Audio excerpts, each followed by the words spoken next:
तो एक इनएग्जैक्ट और एक एग्जैक्ट डिफरेंशिएशन का जब भी सम होता है तो हमें इनएग्जैक्ट ही मिलता है, इसलिए इसका मतलब हो गया, मतलब देखो इसका मतलब कोई पूछे तो बोलना इसका मतलब है इनएग्जैक्ट डिफरेंशिएशन, इसका मतलब इनएग्जैक्ट डिफरेंशिएशन, और डी लिखा है कंप्लीट तो बोलना है इसका मतलब एग्जैक्ट डिफरेंशिएशन।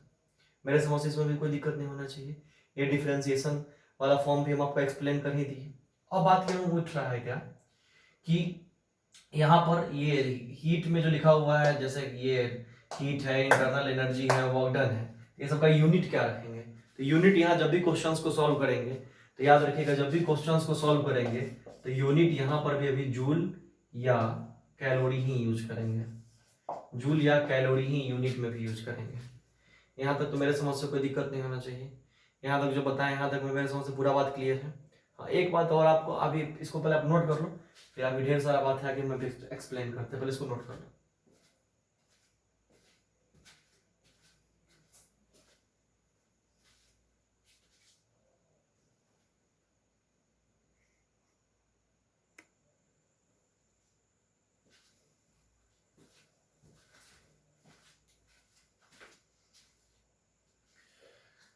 अच्छा, आप लोग को भी जो हम बता रहे थे कि एक चीज और आप लोग को इसमें दिमाग में सेट कर लीजिएगा कि थर्मोडायनेमिक्स फर्स्ट लॉ जो है वह हीट के ट्रांसफर के डायरेक्शन को एक्सप्लेन नहीं करता है। इसको आगे हम चर्चा करेंगे, अभी बोल दे रहे हैं, आप चाहिएगा तो क्लास नोट में मेंशन कर लीजिएगा। उससे पहले कुछ इंपॉर्टेंट बात और समझिए। फर्स्ट लॉ में जो है जैसे हीट क्यू, तो हीट अब न्यूमेरिकल बनाना है तो इसमें कुछ बात आपको ध्यान में रखना पड़ेगा, जैसे कि बहुत तोड़ तोड़ के पढ़ा है कि कहीं कोई न्यूमेरिकल में कितना भी टफ करा है, डाउट नहीं है। जैसे मान लो कि बोले कि हीट का पॉजिटिव साइन कब लेंगे, तो आपको बोलना है कि when heat is supplied to a system, जब हीट सिस्टम में सप्लाई हो रहा होगा तो पॉजिटिव लेना है। Heat is drawn from a system, जब हीट किसी सिस्टम से बाहर निकल रहा होगा तो उसके लिए निगेटिव लेना है। जब सप्लाई जा रहा होगा तो पॉजिटिव, आ रहा होगा तो निगेटिव। वर्क डन की बात करेंगे तो जब गैस के लिए जब वर्क डन होगा वो एक्सपेंड कर रहा होगा, मतलब कि when work done by the gas expense, मतलब फैलेगा तो positive. When work done by the gas compression, जब वो गैस की तरह वर्क डन हो और वहां कंप्रेशन हो जाए तो निगेटिव। कल भी हम बताए थे कि ग्राफिकल रिप्रेजेंटेशन में हम पीवी ग्राफ के लिए जब पढ़ा रहे थे तो वहां हम बताए थे कि जब एक्सपेंशन का केस आए तो पॉजिटिव, और जब वहां कंप्रेशन आ जाए, कॉन्ट्रैक्ट का केस आ जाए तो उसमें आप समझना कि निगेटिव लेना है। और इंटरनल एनर्जी की बात करेंगे तो ये तो बेसिक है कि टेम्परेचर जब राइज करेगा, हम तो फर्स्ट लॉ में एक्सप्लेन किए ही फिगर में कि टेम्परेचर जब बढ़ेगा तो इंटरनल एनर्जी बढ़ेगा, और टेम्परेचर जब घटेगा तो इंटरनल एनर्जी घटेगा। चाहिएगा तो इसको अच्छे से आप पॉइंट बना के जैसे हम लिखे हैं वैसे आप नोट कर लीजिए पहले। हम इसलिए थ्योरी था पहले लिख दिए हैं कि वीडियो में ज़्यादा आपका वीडियो लंबा ना जाए, इसके लिए आप नोट कर ले जल्दी से इसको। और इसको नोट करने के बाद हम क्वेश्चंस करते हैं, क्वेश्चंस की ओर आते हैं। पहले आप इसको नोट कर लीजिए फिर।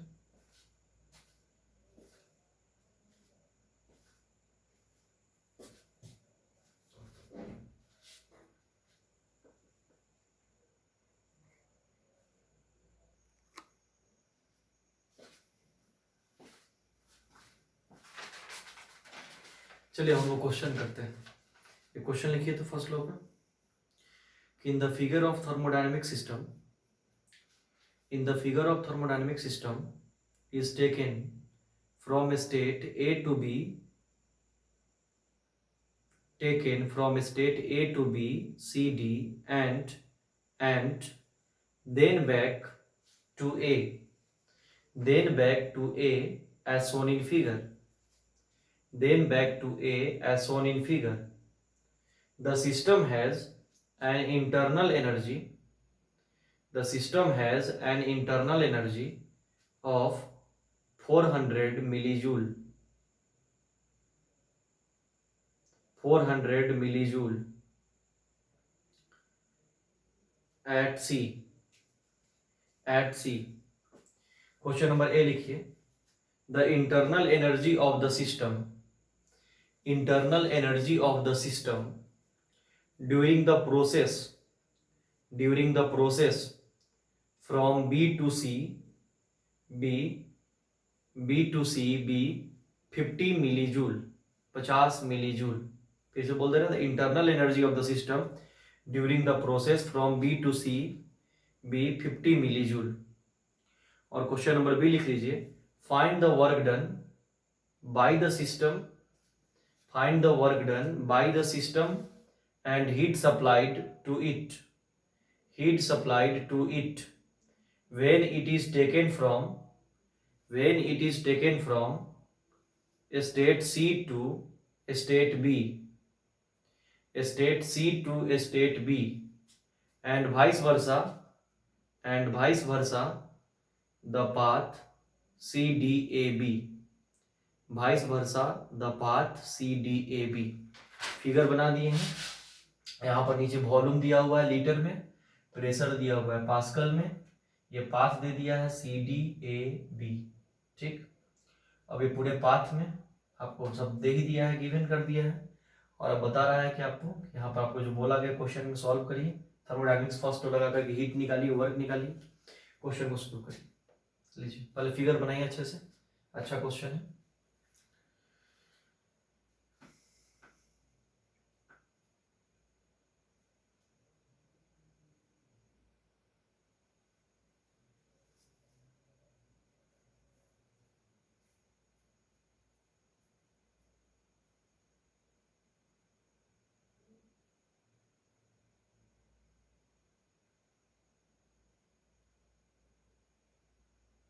चलिए अब देखिए, सबसे पहले हम बात करते हैं कि कल पढ़ाए थे पीवी ग्राफ है, ये प्रेशर वर्सेस वॉल्यूम का ग्राफ है। तो पीवी ग्राफ का एरिया हमें वर्क डन देता है। तो पीवी ग्राफ का एरिया जब हमें वर्क डन देगा तो सबसे पहले हम वर्क डन निकालेंगे तो बी टू सी के लिए, पाथ बी से सी के लिए। तो work done from path B to C, तो पाथ बी से सी के लिए वर्क डन निकालेंगे। तो वर्क डन कैसे निकलेगा, गौर से देखो। तो यहां पर सबसे पहले क्या करेंगे, तो सबसे पहले गौर कर ले, वर्क डन निकालने के लिए क्या होता है, प्रेशर इनटू वॉल्यूम। तो बी से सी पाथ के लिए एरिया निकालना है, तो एरिया निकालना है तो बताओ वॉल्यूम का डिफरेंस, तो 70 और यहां तक 20 है, तो 70 में से 20 घटा देंगे तो ये 50 हो जाएगा। 70 माइनस 20, 70 माइनस 20, ठीक।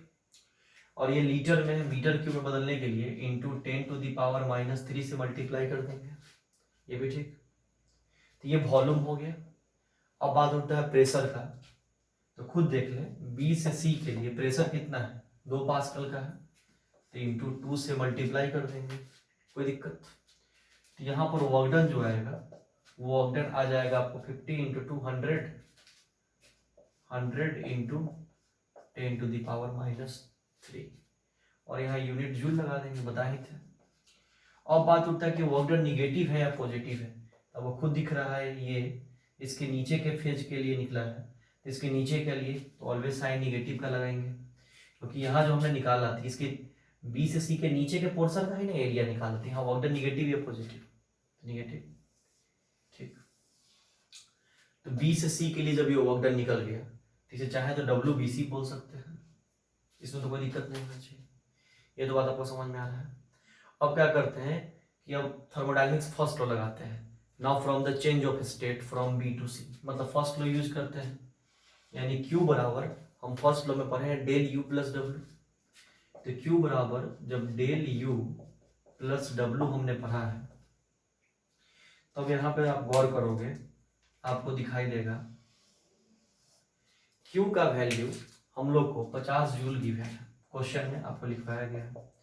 डेल U हमें निकालना है, तो डेल U का मतलब हम कैसे जाएंगे, तो B से C, तो इंटरनल एनर्जी B का और C का, तो इसको बहुत तोड़ तोड़ के एक्सप्लेन कर दे रहे हैं। तो इंटरनल एनर्जी B और C का, तो सबसे पहले यहाँ पे गौर करना, B से C गए तो फाइनल C है, इनिशियल B है, तो UC माइनस UB, ठीक, UC minus UB minus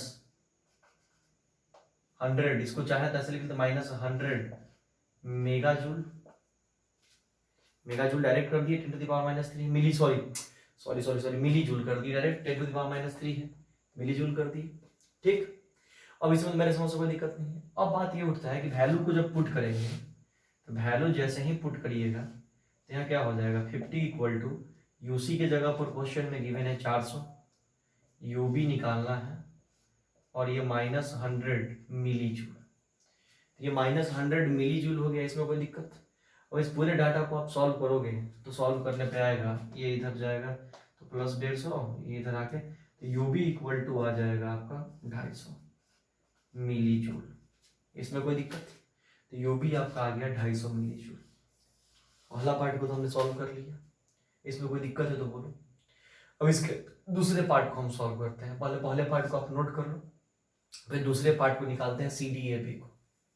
C D A B को निकालते हैं, पहले इसको नोट कर लो।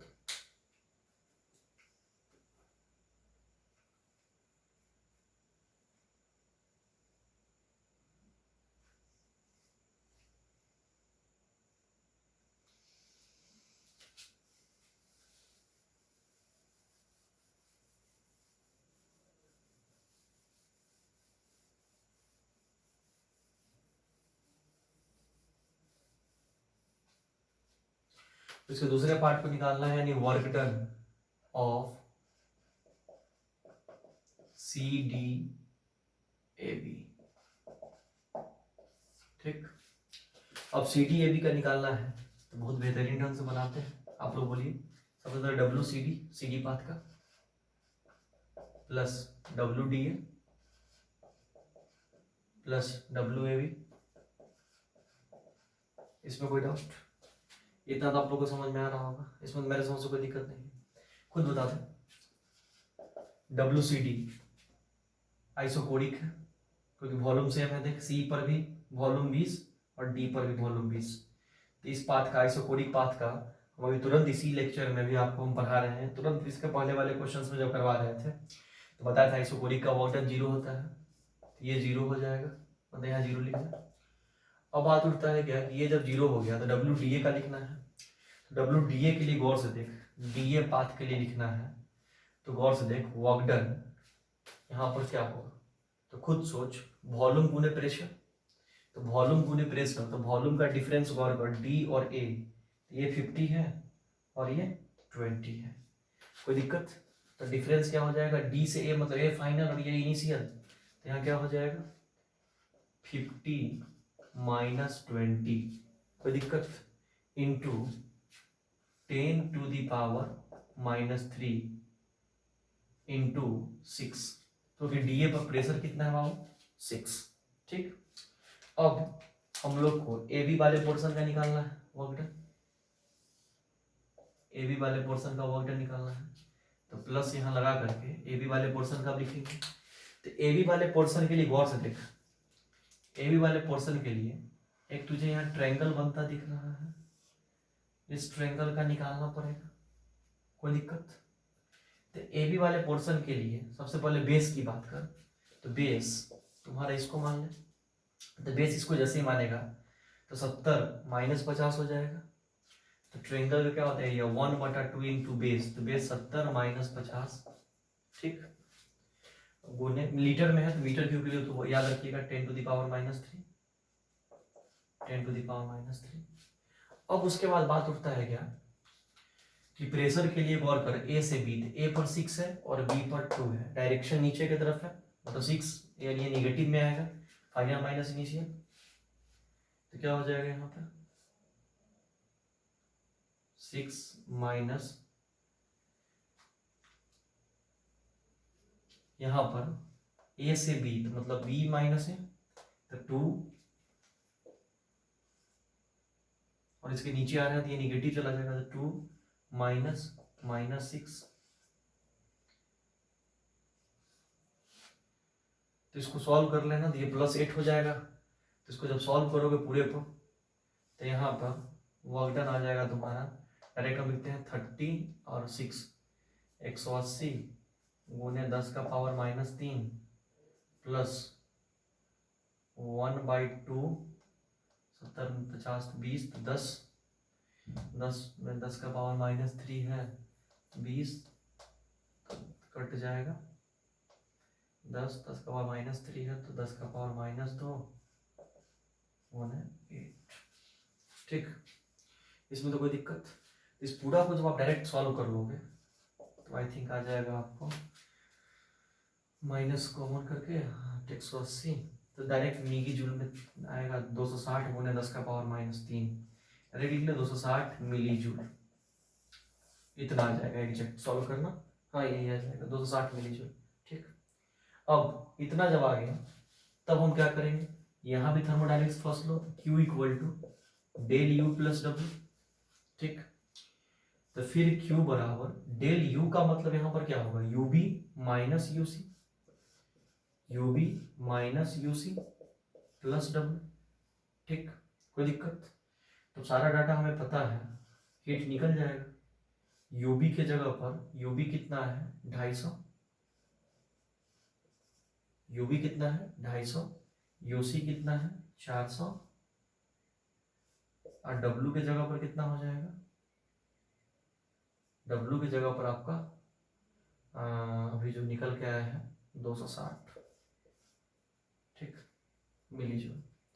अब इसको सॉल्व कर लीजिएगा, तो हीट लास्ट यहाँ लिख दे करके हीट जितना ना उतना मिली जूल डैश, उतना आप आराम से निकाल लीजिएगा।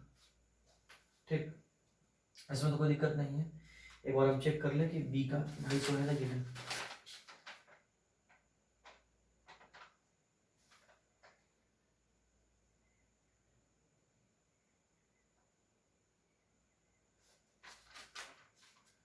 बी का पहले पार्ट में तो 250 आया ही है ना, ए वाले क्वेश्चन। ठीक, इसमें कोई दिक्कत, चलिए अब आराम से आप इसको एक बार अच्छे से समझ लीजिए। मेरे समझ से हमने बहुत अच्छे से बता दिया, कोई डाउट नहीं होना चाहिए। अब इसके बाद बच्चे, अब इसके बाद इस लेक्चर के बाद अब हम लोग अगला इसमें स्टार्ट करेंगे थर्मोडायनेमिक्स में, हीट को लाएंगे, मतलब थर्मोडायनेमिक्स का हीट पोर्शन पढ़ेंगे, हीट ऑफ थर्मोडायनेमिक्स का हीट स्टार्ट करेंगे, जिसमें specific heat, CP/CV relation, Mayer's formula जिसको बोलते हैं, ये सब पे अगले लेक्चर में चर्चा करते हैं। ठीक, उम्मीद करते हैं आपको समझ में आ रहा होगा। थर्मोडायनेमिक्स अच्छे से पढ़िए, और एग्जाम को फोकस करने के लिए बहुत इंपॉर्टेंट चैप्टर है, IIT और नीट के पॉइंट ऑफ व्यू से थर्मोडायनेमिक्स बहुत इंपॉर्टेंट है। Thank you.